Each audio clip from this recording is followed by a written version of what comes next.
Students, आज हम class 12 physics का चैप्टर 2 देखेंगे, जिसके अंतर्गत हम संधारित्र का वर्णन करेंगे।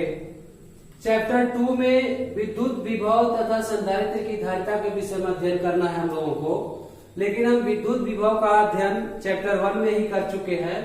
उसके पीछे जो रीजन है हमने बताया था कि वैद्युत क्षेत्र की तीव्रता और वैद्युत विभव का जो टॉपिक्स है बिल्कुल एक दूसरे से मैच करता है। इस वजह से हमने वैद्युत क्षेत्र की तीव्रता और विभव को एक साथ बता दिया था। और इस चैप्टर में जो चैप्टर 2 है, यहाँ पर हम मुख्य रूप से अध्ययन करेंगे संधारित्र की धारिता का। संधारित्र और उससे उसकी धारिता और उससे संबंधित बातों का अध्ययन हम इस चैप्टर के अंतर्गत करेंगे। तो ये हमारा लेक्चर नंबर 1 होगा। इस लेक्चर में जो टॉपिक्स हमें कवर करने हैं वे टॉपिक्स हैं, सबसे पहले हम देखेंगे चालक की धारिता, फिर हम देखेंगे चालक की स्थितिज ऊर्जा, और फिर संधारित्र देखेंगे, संधारित्र की धारिता देखेंगे, और संधारित्र की धारिता को प्रभावित करने वाले कारक, और फिर हम देखेंगे संधारित्र का सिद्धांत। तो सबसे पहले हम चालक की धारिता के विषय में जानना चाहते हैं। तो उससे पहले हम जाने कि पदार्थों का वर्गीकरण। हालांकि कई बार आपको बताया जा चुका होगा कि पदार्थ जो होते हैं चालकता के आधार पर कितने प्रकार के होते हैं। तो यहाँ हम 2 प्रकार बताएंगे आपको। पहला होगा चालक और दूसरा होगा कुचालक, अचालक, जो अच्छा लगे आप कह सकते हैं, अचालक कह सकते हैं, इसी को आप कुचालक कह सकते हैं, या इसी को चाहें तो विद्युत रोधी भी कह सकते हैं। विद्युत रोधी, इसी को हम विद्युत रोधी कह सकते हैं, या उसी को हम परावैद्युत भी कह सकते हैं, परावैद्युत। तो इस तरह से जो अचालक या कुचालक पदार्थ हैं उनको हम विद्युत रोधी भी कहते हैं, उन्हीं को हम परावैद्युत भी कहते हैं। तो यहाँ पर चालक के विषय में आपको पता होगा कि चालक वे पदार्थ होते हैं जिनमें मुक्त इलेक्ट्रॉनों की संख्या पाई जाती है, या जिनमें पर्याप्त मात्रा में मुक्त इलेक्ट्रॉन होते हैं, या जिनमें विद्युत का प्रवाह सुगमता पूर्वक हो सकता है, उन पदार्थों को हम चालक कहते हैं। अचालक के केस में, अभी हमने चालक के केस में बताया कि इसमें मुक्त इलेक्ट्रॉनों की संख्या होती है, अर्थात जो इलेक्ट्रॉन होते हैं, कुछ इलेक्ट्रॉन जो होते हैं वो फ्री होते हैं, बाउंडेड नहीं होते हैं, नाभिक के आकर्षण बल से मुक्त होते हैं, या टाइटली नहीं बाउंड होते हैं, कम आकर्षण बल से बंधे होते हैं। वही जो अचालक, कुचालक, विद्युत रोधी या परावैद्युत पदार्थ हैं, इनकी परिभाषा हम मुक्त इलेक्ट्रॉनों के आधार पर देंगे। तो उन पदार्थों को हम विद्युत रोधी या परावैद्युत पदार्थ कहते हैं जिनमें मुक्त इलेक्ट्रॉनों की संख्या नहीं पाई जाती है, या जिनके इलेक्ट्रॉन जो होते हैं नाभिक से दृढ़ता पूर्वक बंधे होते हैं। जब नाभिक से दृढ़ता पूर्वक बंधे रहेंगे तो जाहिर सी बात है वो फ्री नहीं होंगे। तो इस आधार पर हम पदार्थों को वर्गीकृत कर सकते हैं चालक और अचालक के केस में। अब हमारा जो मुख्य टॉपिक है हम उसका अध्ययन करें।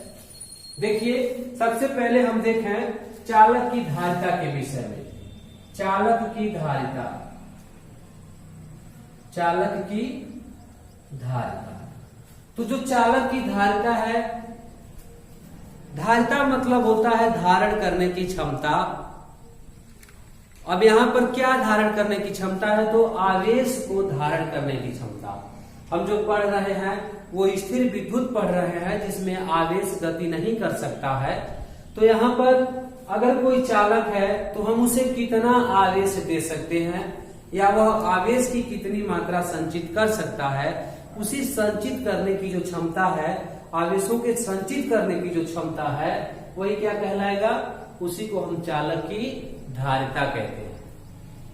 क्या समझा हम लोगों ने? किसी चालक द्वारा आवेशों को संग्रहित करने या धारण करने की जो क्षमता होती है, उसी क्षमता को कहा जाता है चालक की धारिता। इसके केस में हमें याद क्या रखना है कि किसी चालक को दिया गया जो आवेश होता है वो उसके विभवांतर के अनुक्रमानुपाती होता है।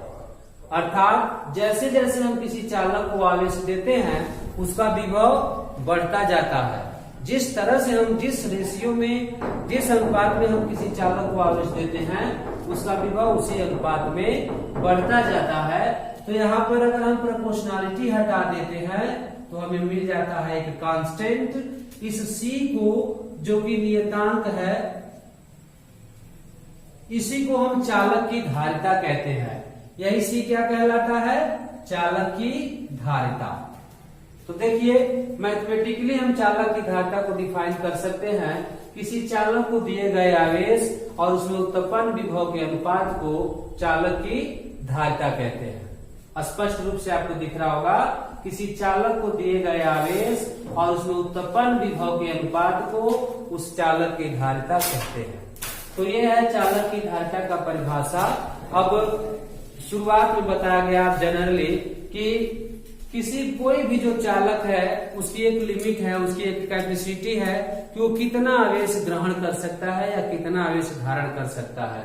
ऐसा नहीं है कि हम जितना आवेश चाहें उस चालक को दे सकते हैं। आवेशों को धारण करने की एक उसकी लिमिट है, एक उसकी कैपेसिटी है। उसी कैपेसिटी को हम उसका धारिता कहते हैं, जिससे उसकी अंग्रेजी कैपेसिटेंस बनती है। तो यहाँ पर गणितीय परिभाषा है, चालक को दिए गए आवेश और उसमें उत्पन्न विभव के अनुपात को चालक की धारिता कहेंगे। यहाँ पर जो मात्रक है C का, जो मात्रक है, मात्रक हम लिख सकते हैं कितना है? फैराड। यहाँ पर देखिए कूलाम प्रति वोल्ट लिख सकते हैं, और इसी कूलाम प्रति वोल्ट को क्या कहा जाता है? इसी को कहा जाता है फैराड। धारिता का मात्रक क्या हुआ? फैराड। तो यह इसका एसआई यूनिट है फैराड, याद रखेंगे। धारिता का मात्रक फैराड होता है। अब यहाँ पर ये फैराड जो है एक तरह से देखा जाए तो बड़ा मात्रक है। हम इसे छोटे मात्रकों को भी जान सकते हैं। जैसे देखिए 1 माइक्रो फैराड अगर लिखा जाए तो 10⁻⁻6 फैराड होगा, और एक अगर पीको फैराड लिखा जाए तो 10⁻12 फैराड होगा। पी से यहाँ पर पीको है, क्या है? 1 pf का मतलब है 1 पीको, और फैराड एफ का मतलब है फैराड। तो 1 pico farad equal to 10⁻12 farad हो जाएगा। तो इसे हमें याद रखना है। ये क्या है? धारिता का मात्रक है। इसके हेल्प से हम चाहें तो हम धारिता की बीमा भी निकाल सकते हैं। तो आइए हम बीमा भी निकाल लें। धारिता का बीमा अगर हम निकालें तो देखिए C इक्वल टू हमारे पास फार्मूला है Q/V। यहां पर ये वोल्ट है, इसे भी हम अलग से निकाल लें। V बराबर होता है W/Q, और W का बीमा होता है ml²T⁻² होता है, और Q का जो होता है वो AT होता है। तो अगर हम इसको सॉल्व करें तो ml²T⁻³ और a⁻⁻1 हो जाएगा। उसी तरह से अब हम यहाँ पर V को देखिए, V का डायरेक्ट वैल्यू पुट करें तो ये हो जाएगा AT, और यहाँ पर है ml²T⁻³ और a⁻1। तो देखिए अब ये सब कुछ ऊपर जाए, अगर सब कुछ अगर हम ऊपर ले जाए तो क्या होगा? m पर -1 हो जाएगा, l पर -2 हो जाएगा, और देखिए ये 3 माइनस में ऊपर जाकर प्लस हो जाएगा, तो t पर हो जाएगा 4, और a माइनस में है a प्लस में है तो a का हो जाएगा स्क्वायर। तो ये हमारा धारिता का बीमा हो जाएगा, m पर -1, l पर -2, t पर 4 और a का स्क्वायर। तो ये धारिता का बीमा है। अब देखिए हम चालक की स्थितिज ऊर्जा की बात करते हैं। हमारा जो दूसरा टॉपिक है वो चालक की स्थितिज ऊर्जा है। देखिए स्थितिज ऊर्जा। स्थितिज ऊर्जा का क्या मतलब है? हम लोगों को पता है कि स्थितिज ऊर्जा कहीं भी कार्य से प्राप्त होती है, और अभी हमने देखा कि हम किसी भी चालक को जब आवेश देते हैं तो उसका विभव बढ़ जाता है, और अगर हम आवेश की कुछ मात्रा किसी चालक को दे दें तो उसका विभव बढ़ जाएगा। उसके बाद और हम आवेश अगर देना चाहते हैं तो उस विभव के विरुद्ध हमको कार्य करना पड़ेगा, और जो कार्य हम उस विभव के विरुद्ध करेंगे वही कार्य उस आवेश में क्या हो जाएगा, संचित हो जाएगा, जिसको हम उस चालक की स्थितिज ऊर्जा कहेंगे।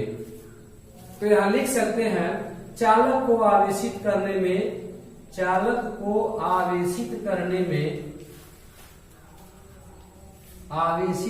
में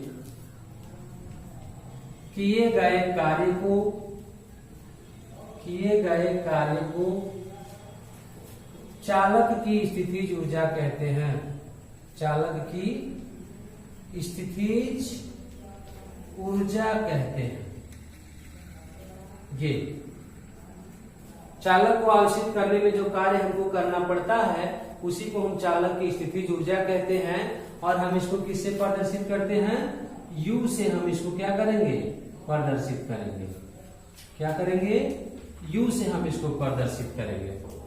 तो यहाँ पर चालक की स्थितिज ऊर्जा का क्या फार्मूला निकला, किसी चालक को आवेशित करने में किए गए कार्य को चालक की स्थितिज ऊर्जा कहते हैं। अब अगर हम इसमें सूत्र का निगमन करें तो देखिए सूत्र का निगमन कैसे होगा।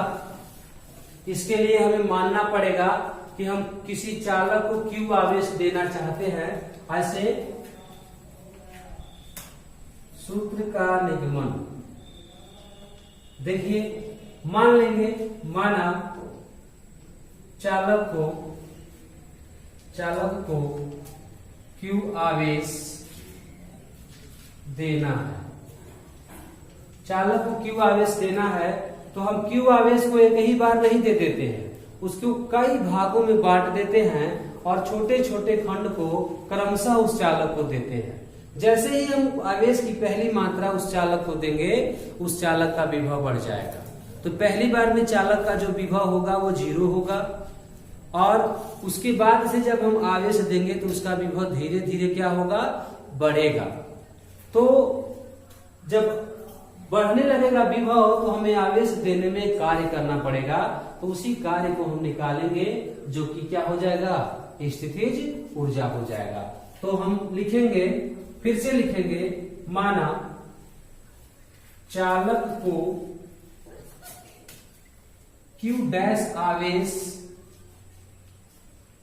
देने पर विभव V डैश हो जाता है। अतः धारिता की परिभाषा से देखिए, धारिता की परिभाषा से हमारे पास C इक्वल टू होता है Q अपान V। तो यहां पर क्या हो जाएगा, Q डैश अपान V डैश हो जाएगा, Q डैश अपान V डैश, ये हमको मिल जाएगा। और अब हम यहां से V डैश की वैल्यू निकालना है तो हमको कितना मिलेगा, V डैश की वैल्यू Q डैश अपान C मिल जाएगा। तो यह है V डैश। अब हम क्या करेंगे, इसके बाद इस Q डैश के बाद हम उस चालक को थोड़ा सा और आवेश देंगे जो कि dQ ले लेंगे। अब dQ आवेश देने में किए गए कार्य का मान निकालेंगे। आगे देखिए, अब चालक को dQ आवेश देने में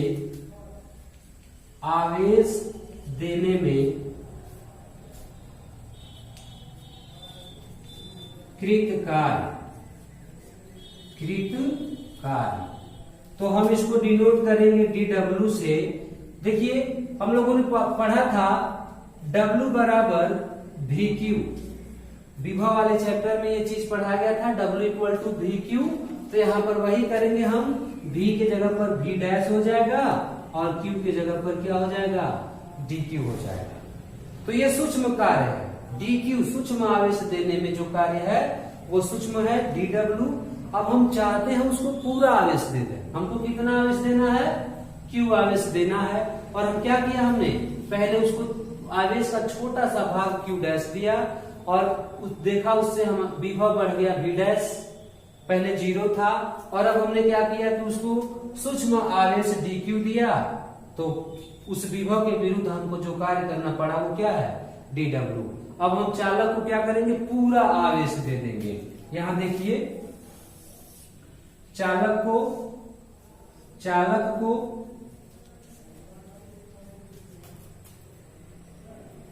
Q बराबर 0 से Q बराबर Q तक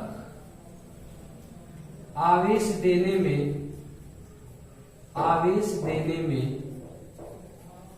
कृत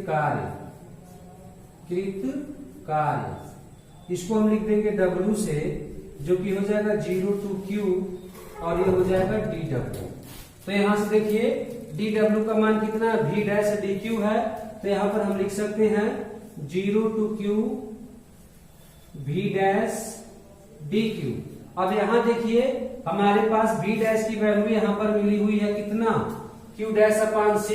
तो क्या करेंगे हम इस वैल्यू को पुट कर देंगे, ये हो जाएगा integration 0 to Q dash upon C और ये हमारा है dQ। तो देखिए इंटीग्रेशन में बताया गया था कि Q होगा तो Q होना चाहिए, X होगा तो X होना चाहिए। तो यहाँ हम Q डैश का इंटीग्रेशन करेंगे और जो धारिता होता है वो नियतांक होता है, इसलिए धारिता को हम इस साइन से बाहर कर लेंगे। तो हमारा रिजल्ट हो जाएगा 0 to Q dash square upon 2 और इसे हटा देंगे, ये लिमिट बन जाएगा 0 to Q और 1/c को हम बाहर निकाल लेंगे। ये इंटीग्रेशन है। आपको बताया गया था कि x पे पावर n का जो इंटीग्रेशन होता है x पर पावर n+1 अपान n+1 होता है। तो यहाँ पर देखिए इसी सेल्स का इस्तेमाल किया गया है। इस पर Q डैश जो है उस पर पावर 1 है और 1 में 1 जोड़ेंगे तो कितना हो जाएगा 2 और उसी 2 से भाग दे दिया गया है। अब हम जानते हैं कि अपर लिमिट प्लस पर चलता है और लोअर लिमिट माइनस पर। तो इस चीज को अगर हम यहाँ पर रखना चाहें तो बड़ी आसानी से रख सकते हैं। देखिए W इक्वल टू हो जाएगा 1/c और Q स्क्वायर बाई 2 माइनस में हो जाएगा 0, क्योंकि 0 जो है Q के जगह पे रखा जाएगा तो टोटल 0 कर देगा। हमारा रिजल्ट मिलेगा Q स्क्वायर बाई 2c। ये है W। हमको पता है कि जो U है वो W के बराबर होता है, तो U बराबर हो जाएगा 1/2 Q स्क्वायर बाई c। ये है संधारित चालक की धारिता का स्थितिज ऊर्जा का फार्मूला। और अब हम उसको और भी फॉर्म में चाहें, यहाँ Q और C है, इसको और भी फॉर्म में हम कन्वर्ट कर सकते हैं। यहाँ देख सकते हैं आप, देखिए हमको पता है कि Q बराबर जो होता है वो CV होता है। तो देखिए U बराबर हो जाएगा 1/2, Q की जगह पे रख देंगे CV का स्क्वायर और बट्टे में हो जाएगा C 1/2 C square V square upon में हो जाएगा C से C कैंसिल हो जाएगा 1/2 CV स्क्वायर हो जाएगा। ये 1/2 half CV U equal to half CV square, वहां पर Q स्क्वायर C है। और भी फॉर्म में अगर कन्वर्ट करना चाहें आप, यहां से चाहें हम यहाँ C और V में हो गया, वहां Q और C में है, हम चाहें V और Q में करना, तो देखिए 1/2 C के जगह पर कितना हो जाएगा Q अपान V हो जाएगा और V का स्क्वायर है, तो यहाँ से V से V कैंसिल। आप देखिए C बराबर होता है Q अपान V, तो कितना आएगा हाफ और QV। तो एक ये भी फार्मूला है चालक की ऊर्जा का। तो ये बात ध्यान देंगे, चालक की स्थितिज ऊर्जा का ये 3 फॉर्म है। ये जो चालक की ऊर्जा हम लोग पढ़ रहे हैं, किसी चालक की स्थितिज ऊर्जा वो संधारित्र की भी स्थितिज ऊर्जा होगी। तो वहां हम संधारित्र के विषय में कुछ नहीं लिखवाएंगे, बताएंगे। याद रखेंगे कि जो चालक है वही संधारित्र की भी स्थितिज ऊर्जा हो जाएगी। तो दोनों में सेम चीजें हैं।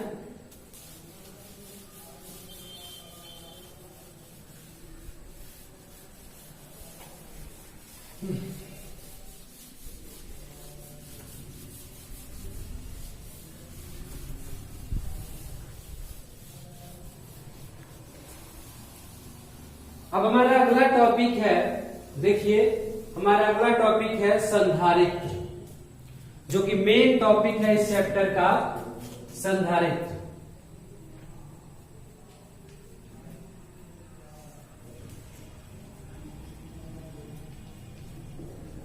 कैपेसिटर।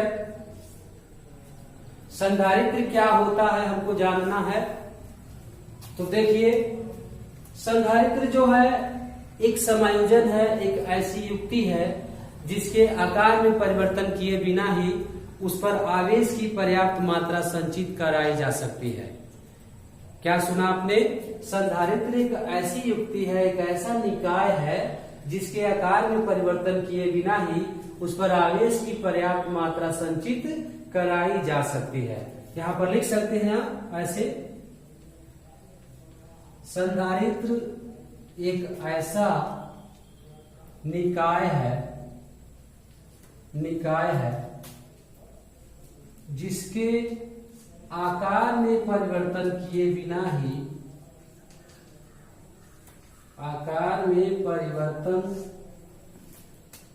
उस पर आवेश की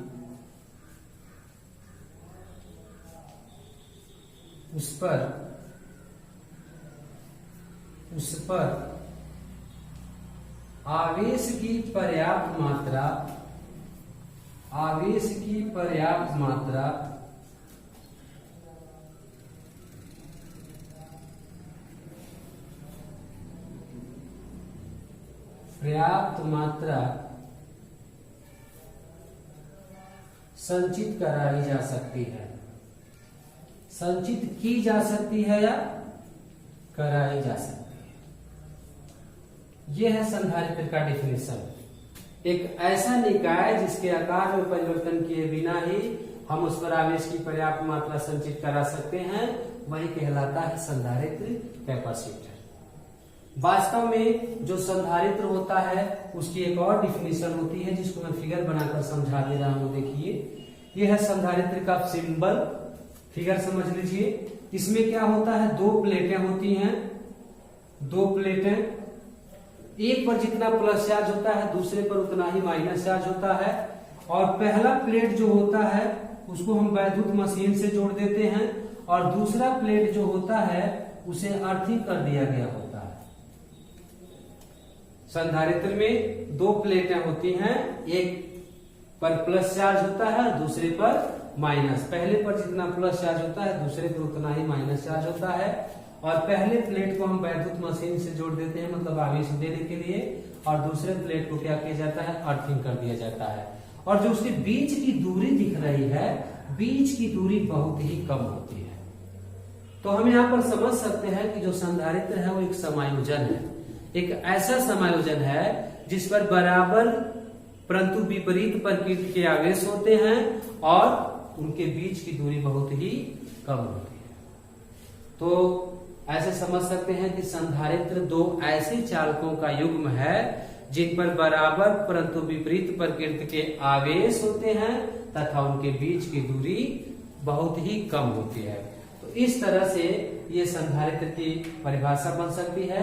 यहाँ भी संधारित्र का एक मेन परिभाषा लिखा गया है। यहाँ देखिए, इसमें दो प्लेटें दिखाई गई हैं, इनके बीच की दूरी को हम किससे डिनोट करते हैं, डी से डिनोट कर देते हैं।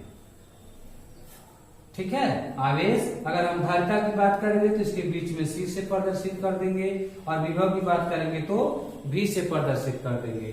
तो वो चीजें हमको बारी बारी से देखना है। तो ध्यान देंगे कि संधारित्र एक ऐसा निकाय है, एक ऐसी युक्ति है जिसके आकार में परिवर्तन किए बिना ही उस पर आवेश की पर्याप्त मात्रा संचित कराई जा सकती है।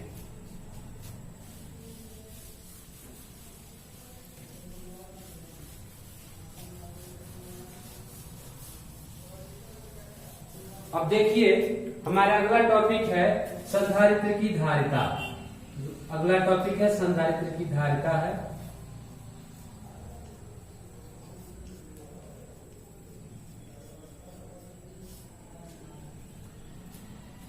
अभी हमने संधारित्र का फिगर बनाया था। देखिए, ये संधारित्र का फिगर है। इसमें पहले पर जितना प्लस चार्ज होता है दूसरे पर उतना ही माइनस चार्ज होता है और बीच की जो दूरी होती है उसको हम लोगों ने डी से डिनोट किया। और मान लीजिए कि इसकी कैपेसिटी कितनी है, इसकी धारिता कितनी है, सी है, और इसको क्यू आवेश दिया गया है तो इसके विभव में वृद्धि कितनी हो गई, भी की। दोनों प्लेटों के बीच का विभवांतर है भी, हम जानते हैं एक पर प्लस चार्ज है, दूसरे पर माइनस चार्ज है, तो यह निश्चित रूप से क्या होगा, एक विद्युत क्षेत्र उत्पन्न होगा, एक विद्युत क्षेत्र उत्पन्न होगा जिसकी दिशा जो होगी वो धन प्लेट से ऋण प्लेट की ओर होगी। यहाँ पर ये जो दिख रहा है विद्युत क्षेत्र है जिसकी दिशा किधर है, धन प्लेट से ऋण प्लेट की ओर है। अब यहाँ पर धन से ऋण प्लेट की ओर विभव वैद्युत क्षेत्र की तीव्रता है। हमको पता है कि अगर वैद्युत क्षेत्र वहां है तो निश्चित रूप से वहां पर विभव भी है। तो हमें बताना है संधारित्र की धारिता का परिभाषा, तो उसके लिए थोड़ा सा हम देखेंगे। अभी हमने चालक के विषय में पढ़ा कि जब हम किसी चालक को आवेश देते हैं तो उसका विभव बढ़ने लगता है। वही कंडीशन इसमें भी है। जैसे ही हम इस पहले प्लेट को प्लस चार्ज देंगे, प्रेरण के कारण दूसरे पर ऋण चार्ज अपने आप हो जाता है, और जैसे जैसे हम आवेश बढ़ाते हैं इसके बीच का विभव विद्युत क्षेत्र दोनों क्या होता है, बढ़ता जाता है। तो यहाँ पर जो संधारित्र की धारिता का परिभाषा है वो बिल्कुल चालक की धारिता के समान है, C = Q/VC। ये संधारित्र की धारिता का फार्मूला है और इसी फार्मूले से हम इसको डिफाइन करेंगे। डेफिनेशन देकर फार्मूला लिखा जाता है, लेकिन हम यहाँ पर फार्मूला लिखकर डेफिनेशन बता रहे हैं आपको, क्योंकि इस चीज को आपको समझना है, समझाना है। तो देखिए किसी चालक, यहाँ पर देखिए संधारित्र के किसी एक प्लेट को दिया गया आवेश और उसके प्लेटों के बीच के विभवांतर के अनुपात को क्या कहते हैं, हम संधारित्र की धारिता कहते हैं। यहां मैं इसको लिख दे रहा हूं, देख लीजिए ऐसे। संधारित्र के एक प्लेट को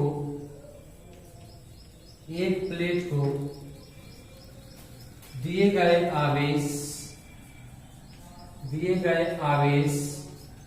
तथा दोनों प्लेटों के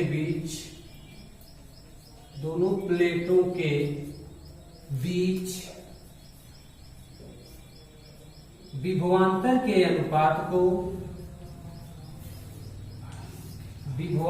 के अनुपात को संधारित्र की धारिता कहते हैं। संधारित्र की धारिता कहते हैं।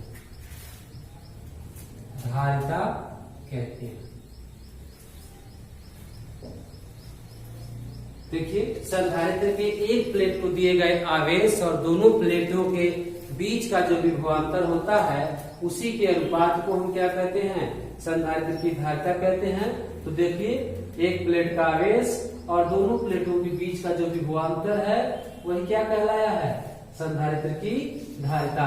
तो यहाँ पर जितना प्लस होगा इस पर उतना ही माइनस होगा, और बीच में जो पोटेंशियल डेवलप होगा इसी पोटेंशियल को हम क्या कहेंगे, विभवांतर। तो Q/V जो है इस संधारित्र की धारिता है।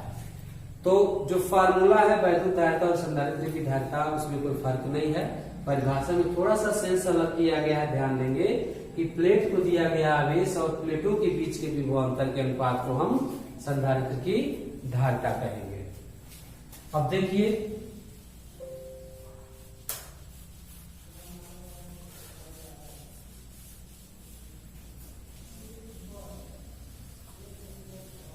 यहाँ पर संधारित्र की धारिता को प्रभावित करने वाले कारक का अध्ययन करेंगे हम लोग।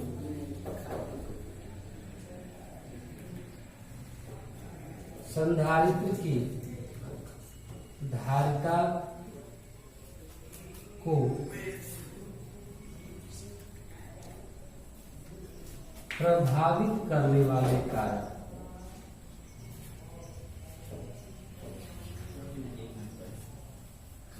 कारक का क्या मतलब है, यहां पर देखिए ये हम लोगों ने संधारित्र पढ़ा,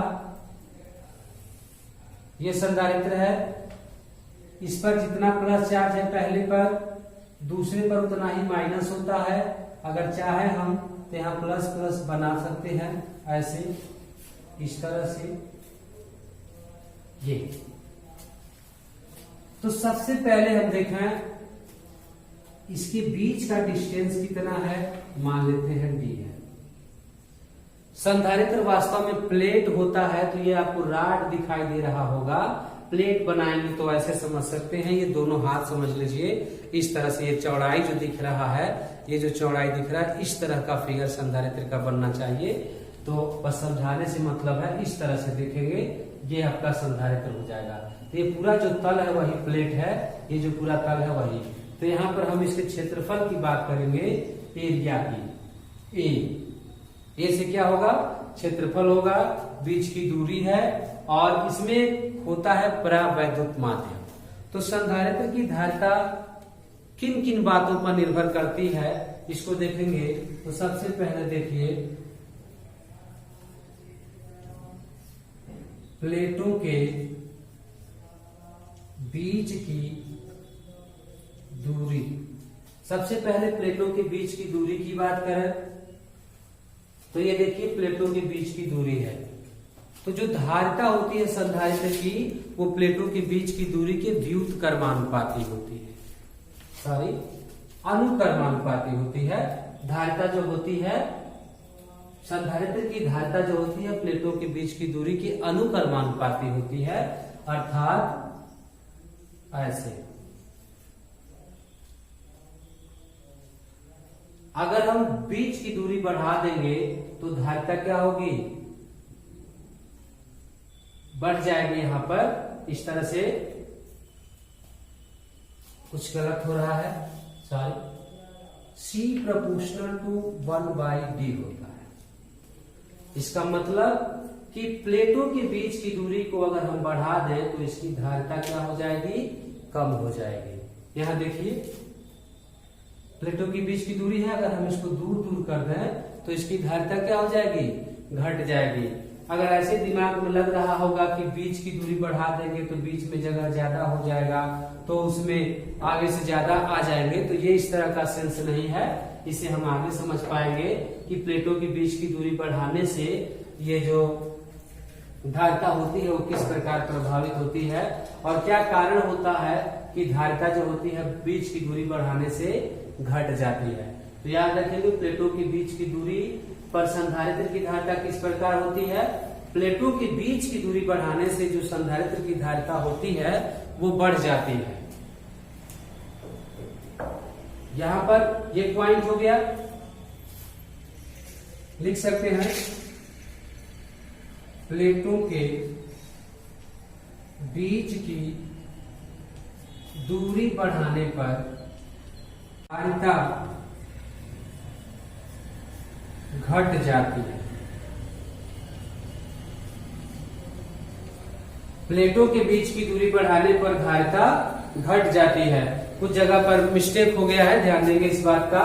इनवर्सली प्रोपोर्शनल में है तो इसके बढ़ने से ये घटेगा और इसके घटने से ये बढ़ेगा। तो प्लेटों के बीच की दूरी बढ़ाएंगे तो धारिता क्या होगी, घट जाएगी, और घटा देंगे तो धारिता बढ़ जाएगी। तो ये है पहला पॉइंट। और दूसरा पॉइंट जो हमारा है, दूसरा पॉइंट देखेंगे,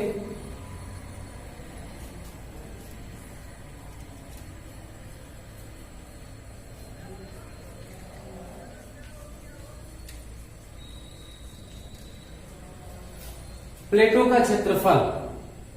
तो जो मैंने बताया कि संधारित्र की जो प्लेटें हैं उनकी बनावट की बात की जाए तो इस टाइप की होती है। ये जैसे हथेली दिख रहा है, ऐसे चपटा इस तरह का पूरा चौड़ा। आपको यहाँ पर जो फिगर दिखाया गया एक राड जैसा दिखाया गया है। तो प्लेटों के क्षेत्रफल अगर बढ़ा दें तो क्या होगा, संधारित्र की धारिता बढ़ जाती है। तो जो C होता है वो प्रोपोर्शनल होता है A के, अर्थात क्षेत्रफल बढ़ने पर धारिता क्या होती है, धारिता बढ़ जाती है। ठीक है, धारिता क्या होती है, बढ़ जाती है। इस तरह से देखिए, क्षेत्रफल जो धारिता होता है संधारित्र का, वो क्षेत्रफल के बढ़ाने से क्या होता है, बढ़ता है। डायरेक्टली प्रोपोर्शनल का मतलब हुआ कि क्षेत्रफल के बढ़ाने पर धारिता क्या हो जाएगी, बढ़ जाएगी। क्षेत्रफल का सही मतलब क्या है आप यहाँ पर समझ लें। जैसे ये दोनों हाथ दिख रहा है, बढ़ने घटने का मतलब इसके ओवरलैपिंग, जैसे ये ओवरलैपिंग एरिया है इस तरह का, ऐसे कर देना, ऐसे कर देना, ये क्या है इसके क्षेत्रफल का परिवर्तन। इस तरह का अगर हो गया तो देखिए इसका क्षेत्रफल क्या है, कम हुआ। अब ऐसे कर दे बढ़ गया, एक सिद्ध में कर देंगे तो और ज्यादा बढ़ा रहेगा। तो ये क्षेत्रफल का मतलब है। उसके पास हमारा थर्ड पॉइंट जो है, थर्ड पॉइंट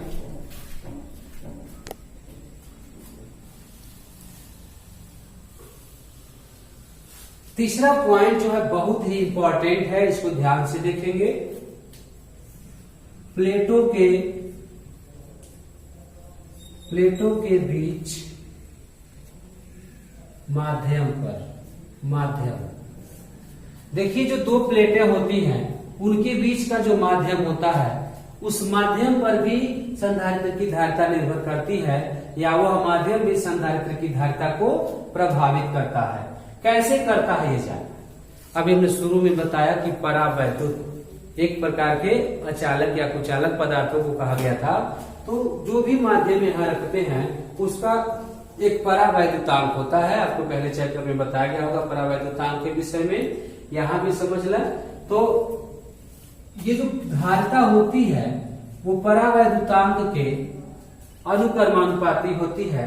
अर्थात अगर इस प्लेटों के बीच में कोई परावैद्युत माध्यम रख दिया जाए, परावैद्युत माध्यम का एग्जाम्पल आप लिख सकते हैं कांच एक अचालक पदार्थ है, अभ्रक एक अचालक पदार्थ है, मोम लिख सकते हैं, मोम किसी प्रकार का तेल लिख सकते हैं, ठीक है, प्लास्टिक लिख सकते हैं।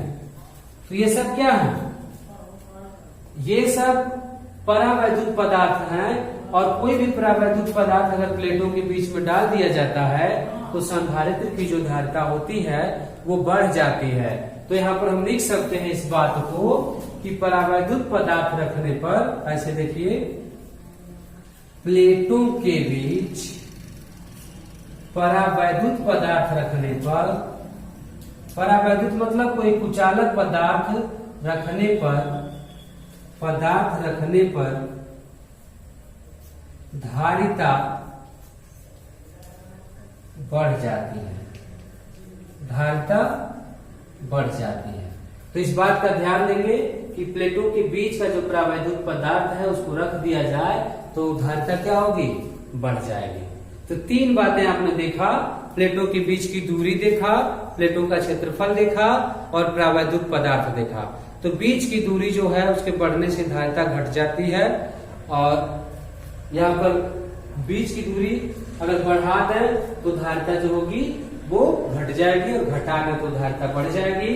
प्लेटों का जो क्षेत्रफल है उसके बढ़ने से धारिता बढ़ती है, और बीच का जो परावैद्युत पदार्थ है, अगर कोई भी परावैद्युत पदार्थ रख दें तो उसकी धारिता क्या होती है, बढ़ जाती है।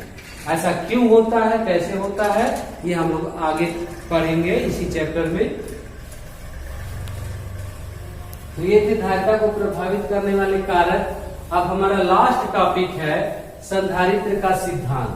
बहुत ही अच्छा चीज है संधारित्र का सिद्धांत। देखिए कि संधारित्र किस सिद्धांत पर कार्य करता है। संधारित्र का सिद्धांत देखिए, ये हमारा संधारित्र है, इसको हमने अर्थिंग कर दिया है, इस पर प्लस क्यू चार्ज है, इस पर माइनस क्यू चार्ज। संधारित्र का सिद्धांत किस बात पर आधारित है, देखिए ये दो घटनाओं पर आधारित है। इसको हम पढ़ेंगे, इसको समझेंगे कि किस किस बात पर निर्भर करता है। तो देखिए संधारित्र का सिद्धांत इस तथ्य पर आधारित है कि जब किसी आवेशित प्लेट के समीप कोई दूसरा अनावेशित प्लेट रख देते हैं तो संधारित्र की धारिता बढ़ जाती है, या ऐसे कह लें पहले प्लेट का जो विभव होता है वो कम हो जाता है। और अगर दूसरे प्लेट को हम पृथ्वी से कनेक्ट कर दें तो पहले प्लेट का विभव और कम हो जाता है। और हमारे पास जो फार्मूला है धारिता का C = Q/V है।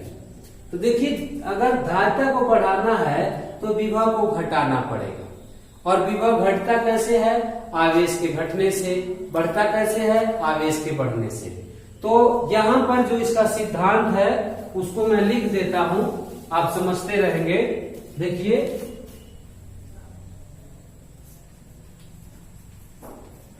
संधारित्र का सिद्धांत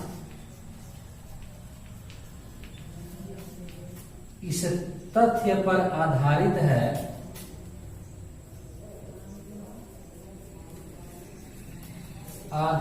है कि जब किसी चालक, ऐसे लिख सकते हैं, आवेशित चालक के समीप कोई अनावेशित चालक रखते हैं तो आवेशित चालक का विभव, आवेशित चालक का विभव घट जाता है। फिर से हम लिख सकते हैं, और यदि अनावेशित चालक को पृथ्वी से जोड़ देते हैं,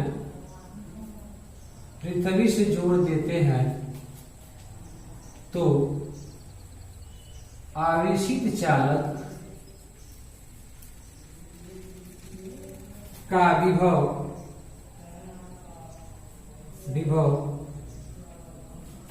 और कम हो जाता है।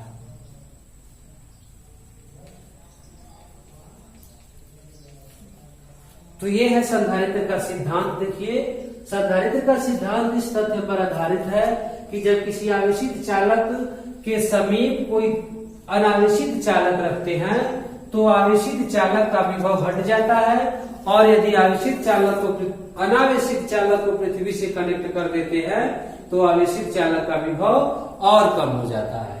फार्मूले में आप देख सकते हैं कि जब विभव घटेगा धारिता तब बढ़ेगी। तो संधारित्र का सिद्धांत इसी तथ्य पर आधारित है कि जैसे जैसे विभव घटता है वैसे वैसे धारिता बढ़ती है। तो दो केसेस हैं, अगर किसी आवेशित चालक के समीप आप कोई अनावेशित चालक लाल है तो उस आवेशित चालक का विभव कम हो जाएगा, और अगर अनावेशित चालक को आप पृथ्वी से कनेक्ट कर दें तो आवेशित चालक का विभव पहले से और ज्यादा कम हो जाएगा। इस तरह से संधारित्र पर हम और अधिक आवेश की मात्रा संचित करा सकते हैं। जैसा कि डेफिनेशन में बताया गया कि संधारित्र एक ऐसा समायोजन है जिसके आकार में परिवर्तन किए बिना ही हम उस पर आवेश की पर्याप्त मात्रा संचित करा सकते हैं। तो इसके पीछे यही कारण है कि हम क्या करते हैं, एक प्लेट के आवेशित प्लेट के सामने दूसरा अनावेशित प्लेट रखते हैं तो तुरंत पहले का विभव कम हो जाता है। अब हम चाहें तो उसको और आवेश दे सकते हैं। फिर हम अगर दूसरे प्लेट को पृथ्वी से कनेक्ट करते हैं तो पहले वाले का विभव और कम हो जाता है, तब हम और ज्यादा आवेश दे सकते हैं। तो यही है संधारित्र का सिद्धांत। तो आज के टॉपिक में सिर्फ इतना ही है। नेक्स्ट टॉपिक में हम अगला अध्याय करेंगे।